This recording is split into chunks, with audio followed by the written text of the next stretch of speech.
छ। ल हेर्नुहोस् यसरी भित्रबाट लुटपाट गरेर बाहिर निस्कँदै गरेकाहरूलाई हाटबटिनको सेक्युरिटी गार्डले लाठीले हानेको छ।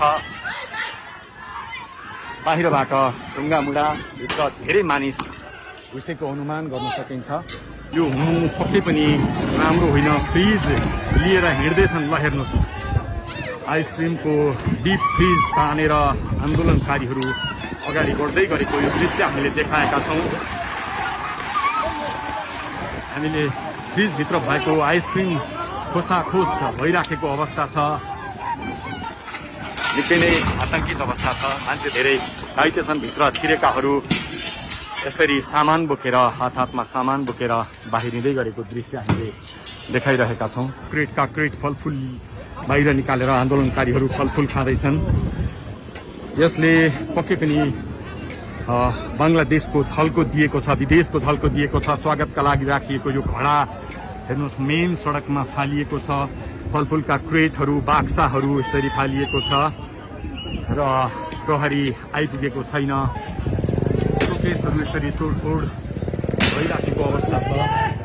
यो कोटेश्वरको हाटबटिन हेर्नुहोस् फलफुलहरू यहाँ देख्न सकिन्छ। मानिसहरू सामान बोक्दै भाग्दै दौडिँदै गरेको अवस्था देख्न सकिन्छ। साँच्चै बङ्गलादेशको झल्को यति बेला कोटेश्वरको हाटबटिनीमा देख्न सकिन्छ। दर्शकवृन्द आगो लगाइदिए भनेर यहाँ आन्दोलनकारीहरू कराइरहेका छन्। माथि ढुङ्गा प्रहार भइराखेको छ।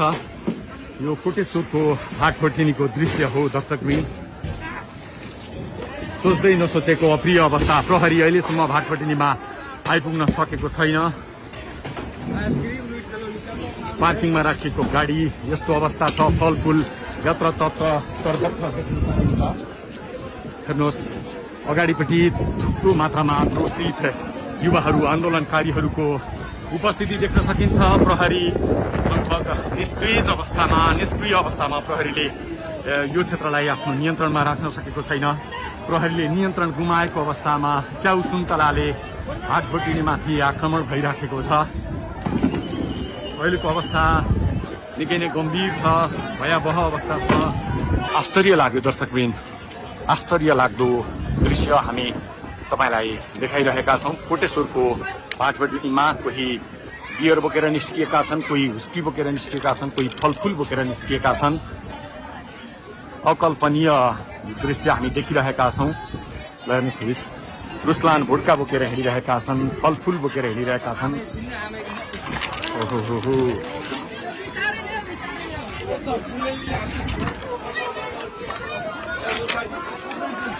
हाटबटिनीमा लुटपाट मचिरहेको छ। त्यो दुःखद दृश्य हो।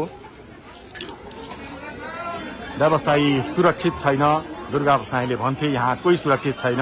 आज नेपालकै सबैभन्दा ठुलो प्रतिष्ठित व्यावसायिक घराना हो हाटबटिनी सुपर मार्केट।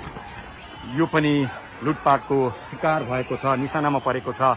मानिसहरू भागदौड गरिरहेका छन्। यसले निकै गम्भीर सङ्केत गरेको छ।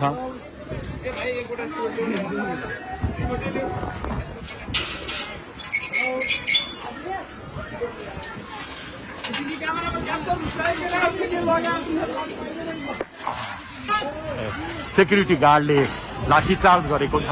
र हेर्नुहोस् यसरी भित्रबाट लुटपाट गरेर बाहिर निस्कँदै गरेकाहरूलाई हाटबटिनको सेक्युरिटी गार्डले लाठीले हानेको छ। बाहिरबाट ढुङ्गामुढा भित्र धेरै मानिस घुसेको अनुमान गर्न सकिन्छ।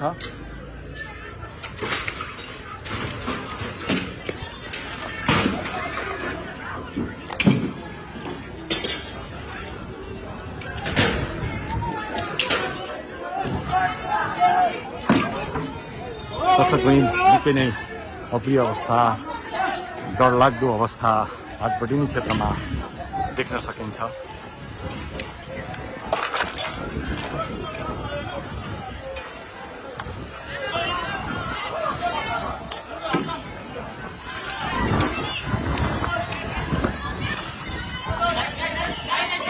महँगो गाडी पजेरो फुटेको छ। पैसा स्वेप गर्ने स्वेप मेसिन गाडीको मुनि फालिएको देख्न सकिन्छ।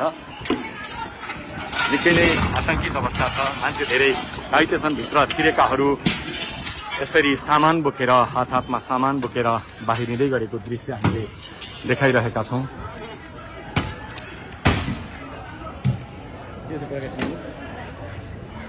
कोटेश्वरको भाटपटिनीमा यस्तो अप्रिय घटना हुन्छ कसैले अनुमान गरेका थिएनन्।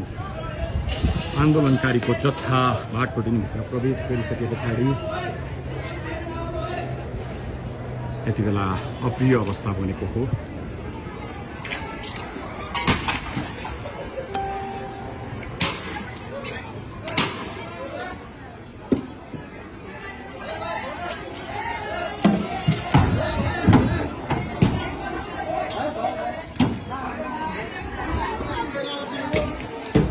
आन्दोलनकारीहरू अझ बढी सशक्त बन्दै भाटपटिनीभित्र प्रवेश गर्दैछन्।